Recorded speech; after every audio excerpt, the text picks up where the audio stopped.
സംപൂജരായ ഗുരുജനങ്ങളെ, മാതാപിതാക്കളെ, സഹോദരി സഹോദരന്മാരെ, കഥ പറഞ്ഞ് ലോകമെമ്പാടുമുള്ള മലയാളികൾക്ക് കഥാസുലഭമായ ദിനങ്ങൾ സമ്മാനിച്ച ശ്രേഷ്ഠ കഥകൻ പ്രൊഫസർ വി സാംബശിവന്റെ ജന്മദിനത്തോടനുബന്ധിച്ച് കൊട്ടാരക്കര താലൂക്ക് ലൈബ്രറി കൗൺസിൽ സംഘടിപ്പിച്ചിരിക്കുന്ന ഈ പരിപാടിയിൽ ഞങ്ങൾക്ക് ഒരു കഥാപ്രസംഗ കലാപരിപാടി അവതരിപ്പിക്കുവാൻ അവസരമൊരുക്കി തന്ന ലൈബ്രറി കൗൺസിൽ ഭാരവാഹികളോടുള്ള നിസ്സീമമായ നന്ദിയും സ്നേഹവും അറിയിച്ചുകൊണ്ട് പ്രൊഫസർ വി സാംബശിവന്റെ ദീപ്തസ്മരണയ്ക്ക് മുന്നിൽ പ്രണാമങ്ങൾ അർപ്പിച്ചുകൊണ്ട് ഞാനൊരു കഥ പറയാം.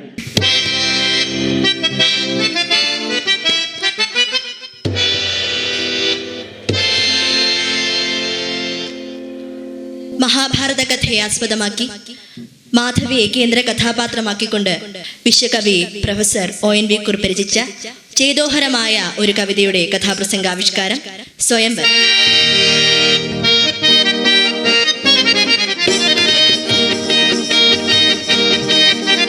സരസിജ പുഷ്പദളങ്ങൾ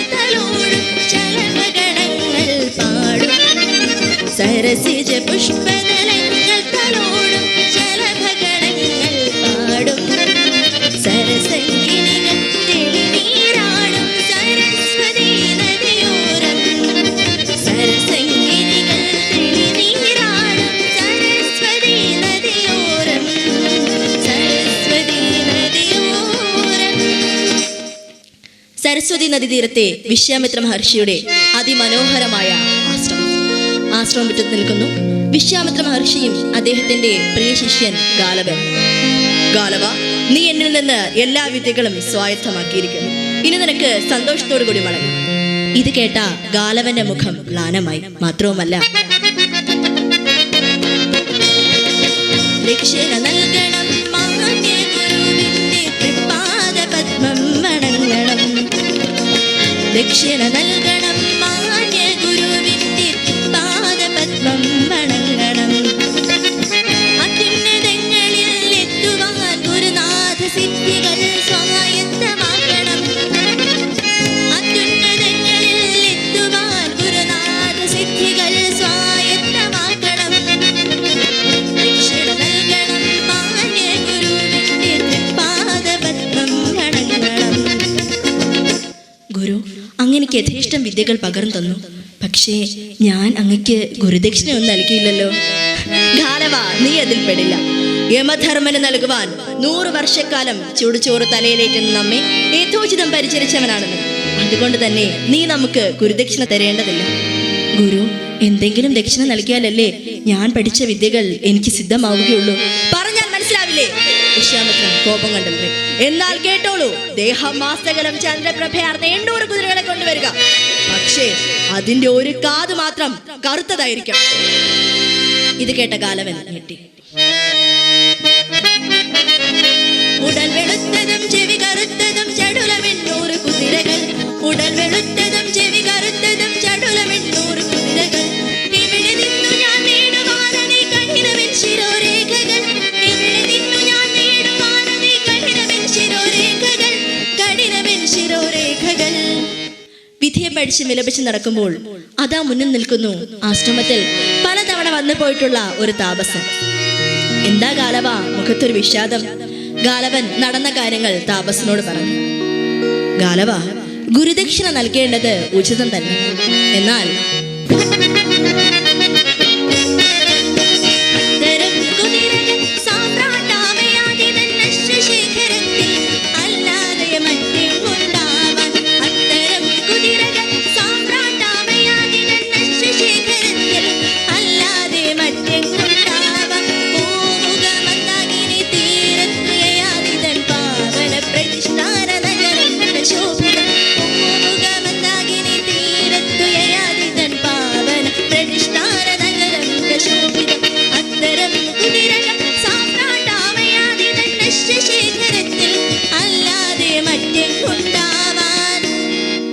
പിറ്റേ ദിവസം പ്രഭാതത്തിൽ മന്ദാകിനി തീരത്തുള്ള യയാതി മഹാരാജാവിന്റെ കൊട്ടാരത്തിൽ എത്തിച്ചേർന്നു ഗാലവൻ.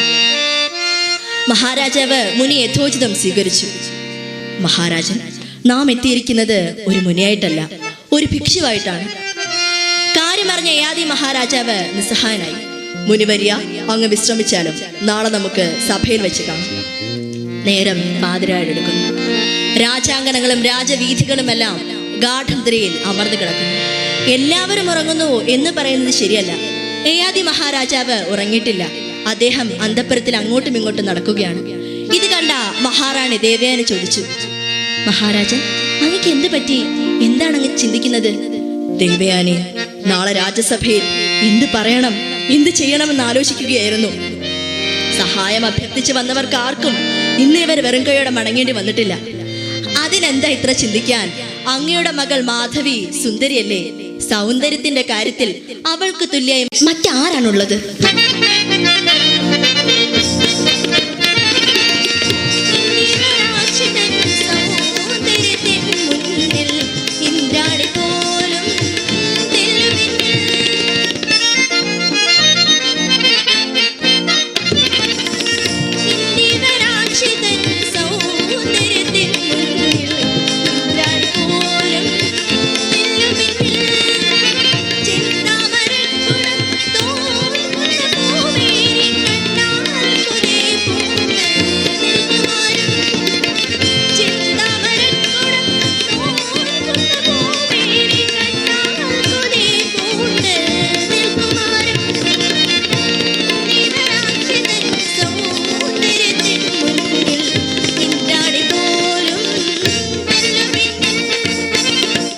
ദേവയാനി, നീ എന്താണ് ഈ പറഞ്ഞു വരുന്നത്? നമ്മുടെ മകൾ മാധവിയെ ദാനം കൊടുക്കണമെന്നോ? അത് സാധ്യമല്ല. മഹാരാജൻ, ഞാൻ പറയുന്നത് അങ്ങ് സ്വസ്ഥനായി കേൾക്കൂ. സഹായം അഭ്യർത്ഥിച്ചു വന്ന മുനിക്ക് സ്വന്തം മകളെ ദാനമായി നൽകിയ മഹാരാജാവ് എന്ന സൽകീർത്തി അങ്ങയ്ക്കുണ്ടാകും. പിന്നെ ഇതൊരു രണ്ടാനമ്മയുടെ ഉപദേശമായി അങ്ങ് കാണരുത്. അങ്ങ് ചിന്തിച്ച് തീരുമാനമെടുക്കും. ദേവയാനി പറഞ്ഞതുപോലെ തന്നെ യയാതി പ്രവർത്തിച്ചു. പിറ്റേ ദിവസം അതാ രാജ്യസഭ കൂടിയിരിക്കുന്നു. ആരെവിടെ? നമ്മുടെ മകൾ മാധവിയെ സഭയിലേക്ക് കൊണ്ടുവരൂ. സഭയിൽ സന്നിഹിതനായ മുനിയോട് യയാതി മഹാരാജാവ് പറഞ്ഞു, മുനിവര്യ, അങ്ങ് ആവശ്യപ്പെട്ട ലക്ഷണമൊത്ത കുതിരകളിൽ ഒന്നുപോലും നമ്മുടെ ശിശേഖരത്തിലില്ല. പകരമായി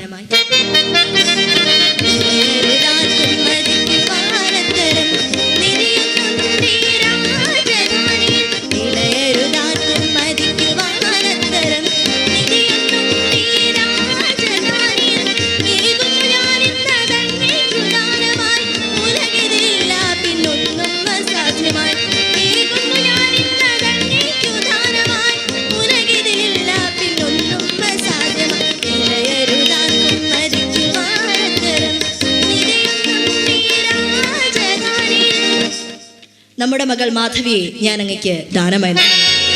നമ്മുടെ മകളെ ഏതെങ്കിലും രാജാവിന് നൽകി ലക്ഷണമൊത്ത കുതിരകളെ കരഗതമാക്കിയാലും ഇനി പൊട്ടിക്കരയുന്ന മാധവിയെ അവളുടെ പെറ്റമ്മയും പ്രിയ തോഴി ശാരനേത്രയും കെട്ടിപ്പിടിച്ച് സമാധാനിപ്പിക്കാൻ ശ്രമിച്ചു. പക്ഷെ അതിനൊന്നും ആ പാവം കന്യകയെ സമാധാനിപ്പിക്കാനായില്ല. ഒരു ബലിമൃഗത്തെ പോലെ കാലവന് പിന്നാലെ നടന്നു നീങ്ങുന്നു മാധവി.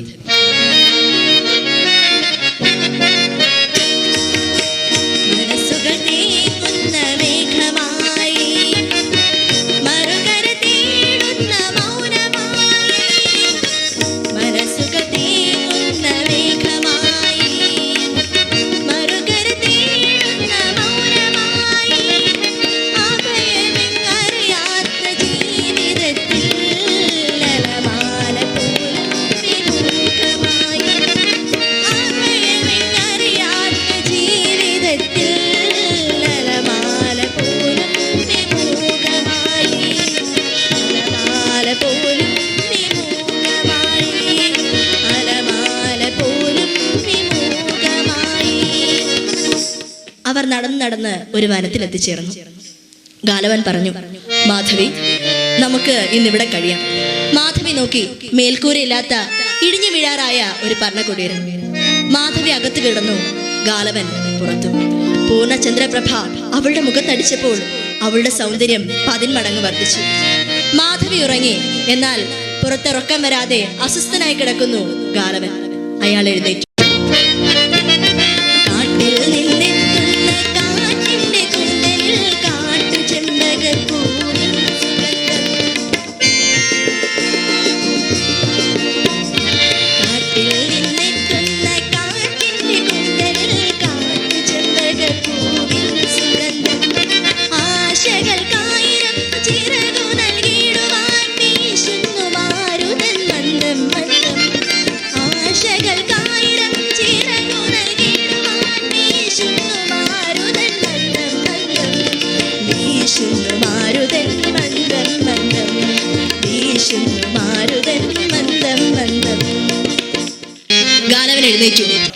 പർണശാലയ്ക്കുള്ളിലേക്ക് കടക്കാൻ ഒരു കാലെടുത്ത് വെച്ചതും ആരോ പിന്നിൽ നിന്ന് വലിച്ചതുപോലെ ഗാലവൻ നിന്നു. അയാളുടെ മനസ്സ് മന്ത്രിച്ചു. പൊന്നുപോലിത്ര കാലവും സൂക്ഷിച്ച് ബ്രഹ്മചര്യത്തിനു ഭംഗം വരികയോ, ഉന്മാദമോഹ വികാരങ്ങളിൽ ഏർപ്പെട്ട് ജന്മാന്തകാരത്തിൽ ആഴ്ത്തപ്പെടുകയോ. അന്ന് പുലരുവോളം ഗാലവൻ മാധവിക്ക് കാവലിരുന്നു. പുലർന്നപ്പോൾ അവർ യാത്ര തുടർന്നു. ആ യാത്ര ചെന്നെത്തിയത് കോസല രാജ്യത്തെ ഹരീശ മഹാരാജാവിന്റെ കൊട്ടാരത്തിൽ. മഹാരാജാവ് ഗാലവനെ യഥോചിതം സ്വീകരിച്ചു. ഗാലവൻ തന്റെ ആവശ്യം മഹാരാജാവിനെ അറിയിച്ചു. മഹാരാജാവ് മാധവി എന്ന് നോക്കി. ഹോ, എന്ത് സൗന്ദര്യമാണ് ഇവൾക്ക്!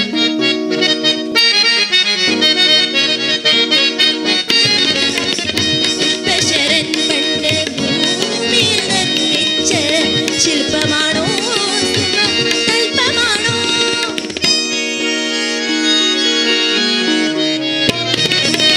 പുഷ്പശരൻ പണ്ട് ഭൂമിയിൽ നിർമ്മിച്ച ശില്പമാണോ സുമ തൽപ്പമാണോ? നിദ്രാനിശകളിൽ മാനസം തേടുന്ന സ്വപ്നമാണോ മിന്നും നൃത്തമാണോ?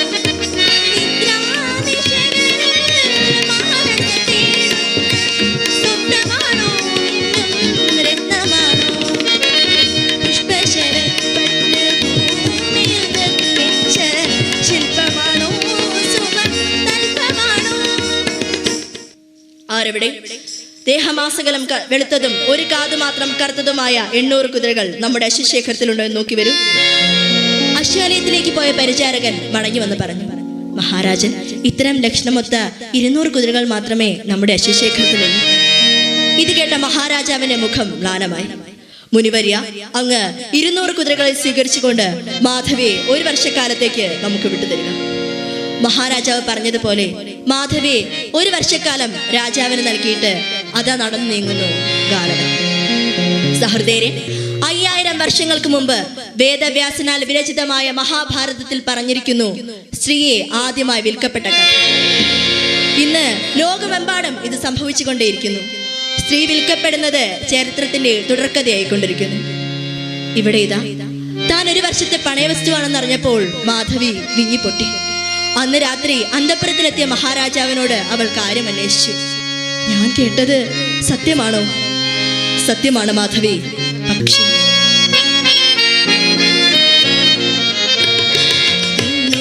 കുതിരകൾ ഉണ്ടായിരുന്നെങ്കിൽ നിന്നെ ഞാൻ മറ്റാർക്കും നൽകുമായിരുന്നില്ല. കുതിരകൾ ഉണ്ടായിരുന്നെങ്കിൽ നിന്നെ ഞാൻ മറ്റാർക്കും നൽകുമായിരുന്നില്ല. സ്വർണ്ണത്തളികയിൽ നിന്നെ കുടിവെച്ച് മണ്ണിലൻ ജീവിതം ധന്യമായി തീർത്തേ. സ്വർണ്ണത്തളികയിൽ നിന്നെ കുടിവെച്ച് മണ്ണിലൻ ജീവിതം ധന്യമായി തീർത്തേ. 800 കുതിരകൾ ഉണ്ടായിരുന്നെങ്കിൽ നിന്നെ ഞാൻ മറ്റാർക്കും നൽകുമായിരുന്നില്ല. മാസങ്ങൾ കടന്നുപോയി. മാധവി ഒരു ആൺകുഞ്ഞിന് ജന്മം നൽകി. മഹാരാജാവിന് എന്തെന്നില്ലാത്ത സന്തോഷമായി. വംശം നിലനിർത്താൻ ഒരാൺതരിയെ കിട്ടിയല്ലോ. പക്ഷേ മാധവിയുടെ സന്തോഷം അധികകാലം നീണ്ടുന്നില്ല. കൃത്യസമയത്തെത്തി ഗാലവൻ മാധവിയെ കൂട്ടിക്കൊണ്ടുപോകാൻ. ആ യാത്ര ചെന്ന് അവസാനിച്ചത് കാശി രാജാവായ ദിവോദാസിന്റെ കൊട്ടാരത്തിൽ. പക്ഷേ അവിടെയും 200 കുതിരകൾ മാത്രമേ ഉള്ളൂ. മാധവിയെ 1 വർഷക്കാലം രാജാവിന് നൽകിയിട്ട് ഗാലവൻ പോയി. ഹോമങ്ങളും പൂജകളും എന്തിന് പുത്രകാമേഷ്ടി യാഗം വരെ നടത്തിയിട്ടും മഹാരാജാവിന്റെ മറ്റ് ഭാര്യമാർക്ക് ആർക്കും സിദ്ധിക്കാത്ത ഭാഗ്യം മാധവിക്ക് സിദ്ധിച്ചിരിക്കുന്നു. അവൾ ഒരാൺകുഞ്ഞിന് ജന്മം നൽകി, പ്രദർദനൻ. 1 വർഷം കഴിഞ്ഞപ്പോൾ കൃത്യമായി ഗാലവനെത്തി മാധവിയെ കൂട്ടിക്കൊണ്ടുപോകാൻ. പോകുന്നതിന് മുമ്പ് മാധവി മഹാരാജാവിനോട് അപേക്ഷിച്ചു, എനിക്ക് എന്റെ കുഞ്ഞിനെ ഒന്ന് കാണണം.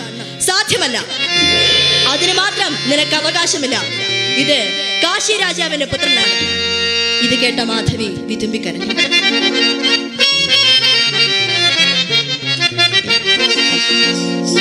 പ്രസവിച്ച കുഞ്ഞിനെ പോറ്റുവാൻ അന്തരംഗം പിടയുന്നു, അവളുടെ അന്തരംഗം പിടയുന്നു. നൊന്തു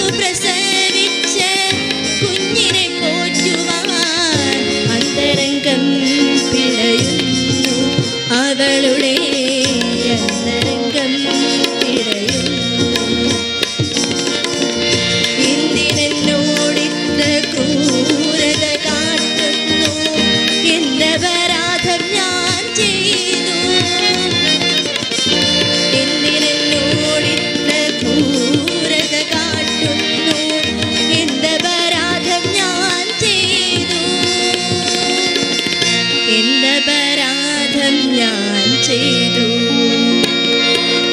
അല്ല, ഈ മുനിക്കൊരു ചിന്തയല്ലേ ഉള്ളൂ, എങ്ങനെയെങ്കിലും 800 കുതിരകളെ സ്വായത്തമാക്കി ഗുരുദക്ഷിണ സമർപ്പിക്കുക. അല്ലാതെ അബലയായ ഒരു പാവം സ്ത്രീയുടെ മനോദുഃഖം അറിയേണ്ടതില്ലല്ലോ. ആ യാത്ര പിന്നീട് എത്തിച്ചേർന്നത് ഉശീനര മഹാരാജാവിന്റെ കൊട്ടാരത്തിൽ. എന്നാൽ അവിടെയും 200 കുതിരകൾ മാത്രമേ ഉള്ളൂ. വീണ്ടും അത് തന്നെ സംഭവിച്ചു. 1 വർഷക്കാലത്തേക്ക് മാധവിയെ രാജാവിന് നൽകിയിട്ട് ഗാലവൻ പോയി. അന്ന് രാത്രി അന്തഃപുരത്തിലെത്തിയ മഹാരാജാവ് മാധവിയോട് ചോദിച്ചു, മാധവി, നീ അതീവ സുന്ദരിയാണ്, നിനക്ക് എന്താണ് വേണ്ടത്? എന്തായാലും ചോദിച്ചുകൊള്ളൂ. മഹാരാജൻ, എനിക്ക് വേണ്ടതോ? എനിക്ക് വേണ്ടത് എന്റെ മോചനം, അഖിലമായി ഈ ജീവിതത്തിൽ നിന്നുള്ള മോചനം. നിന്റെ പൂർവ്വ കഥകളൊന്നും എനിക്ക് അറിയേണ്ടതില്ല. ഞാൻ നിന്നെ പണയം വാങ്ങിയ വസ്തുവാണ്. എന്റെ ആജ്ഞകൾ അനുസരിക്കുക മാത്രമാണ് നിന്റെ കടമ. കോപിഷ്ഠനായ മഹാരാജാവ് അന്തഃപുരം വിട്ടിറങ്ങി. മാധവി വിതുമ്പിക്കരഞ്ഞു. പെണ്ണായി പിറന്നത് കുറ്റമാണോ പാരിൽ? പെണ്ണിനു നീതി നിഷേധമാണോ? പെണ്ണായി പിറന്നത് കുറ്റമാണോ പാരിൽ? പെണ്ണിനു നീതി നിഷേധമാണോ? പെണ്ണാണു മാതാവും മകളും പെങ്ങളും, പെണ്ണാണു ദേവിയും ദേവതയും. പെണ്ണാണു മാതാവും മകളും പെങ്ങളും, പെണ്ണാണു ദേവിയും ദേവതയും. പെണ്ണായി പിറന്നത് കുറ്റമാണോ പാരിൽ? നീതി നിഷേധമാണോ? മാസങ്ങൾ കടന്നുപോയി. മാധവി ഒരാൺകുഞ്ഞിന് ജന്മം നൽകി, ശിബി. ത്യാഗത്തിന്റെയും സ്നേഹത്തിന്റെയും മൂർത്തിരൂപമായ ശിബി പിൽക്കാലത്ത് പ്രശസ്തനായ ചക്രവർത്തിയായി മാറി. ഇവിടെ ഇതാ ഗാലവൻ എത്തിയിരിക്കുന്നു മാധവിയെ കൂട്ടിക്കൊണ്ടു പോകാൻ. ഗാലവൻ ചിന്തിക്കുകയാണ്, ഇതുവരെ 600 കുതിരകളെ സ്വായത്തമായിട്ടുള്ളൂ, ഇനിയും 200 കുതിരകൾ കൂടി വേണം. അതിനെന്താണ് മാർഗം എന്നാലോചിച്ച് നടക്കുമ്പോൾ അതാ മുന്നിൽ നിൽക്കുന്നു പണ്ട് ഉപദേശം നൽകിയ ആ താപസൻ. എന്താ ഗാലവ, 800 കുതിരകളെ സ്വായത്തമാക്കിയോ? ഗാലവൻ നടന്ന കാര്യങ്ങൾ താപസനോട് പറഞ്ഞു. ഗാലവ, ഇനി ഒരു വഴിയെ കാണുന്നുള്ളൂ. ഇപ്പോൾ ലഭിച്ച 200 കുതിരകളെയും മാധവിയെയും ചേർത്ത് വിശ്വാമിത്ര മഹർഷിക്ക് സമർപ്പിക്കുക. അദ്ദേഹം തൃപ്തനാകാതിരിക്കില്ല. ആശ്രമത്തിൽ ജപത്തിൽ മുഴുകിയിരുന്ന വിശ്വാമിത്ര മഹർഷി കുതിരക്കുളമ്പടി ശബ്ദം കേട്ട് അസ്വസ്ഥനായി. അദ്ദേഹം പുറത്തേക്ക് വന്ന് നോക്കുമ്പോൾ മുന്നിൽ നിൽക്കുന്നു ഗാലവൻ. തൊട്ടടുത്ത് അതിസുന്ദരിയായ ഒരു കന്യക, പിന്നിൽ വൻ നശ്യശേഖരവും. ഗാലവ, ഇതാരാണ് ഈ സുന്ദരി? നിന്റെ ഭാര്യയാണോ? ഗാലവൻ നടന്ന കാര്യങ്ങൾ മുനിയോട് പറഞ്ഞു. മഠയ, എനിക്ക് 800 കുതിരകളെ നൽകുന്നതിന് വേണ്ടി ഈ സൗന്ദര്യധാമത്തെ മറ്റാർക്കും നൽകേണ്ടിയിരുന്നില്ല. ഏതായാലും ഇവിടെ നിൽക്കട്ടെ, 1 വർഷം കഴിയുമ്പോൾ കൂട്ടിക്കൊണ്ടു പോയിക്കോളൂ. എല്ലാം സഹിച്ചും ക്ഷമിച്ചും കഴിഞ്ഞ മാധവിക്ക് വിശ്വാമിത്ര മഹർഷിയിൽ ഒരു മകൻ പിറന്നു, അഷ്ടർ. 1 വർഷം കഴിഞ്ഞപ്പോൾ ഗാലവനെത്തി മാധവിയെ കൂട്ടിക്കൊണ്ടുപോയി. ഗാലവൻ ചിന്തിക്കുകയാണ്, എന്റെ ഗുരുദക്ഷിണ സമർപ്പണം പൂർത്തിയായിരിക്കുന്നു. ഇനി ഇവളെ യയാതി മഹാരാജാവിനെ ഏൽപ്പിച്ച് തപസ്സിന് പോകുന്നതാണ് ഉത്തമം. ഗാലവനും മാധവിയും യയാതി മഹാരാജാവിന്റെ കൊട്ടാരത്തിലെത്തി.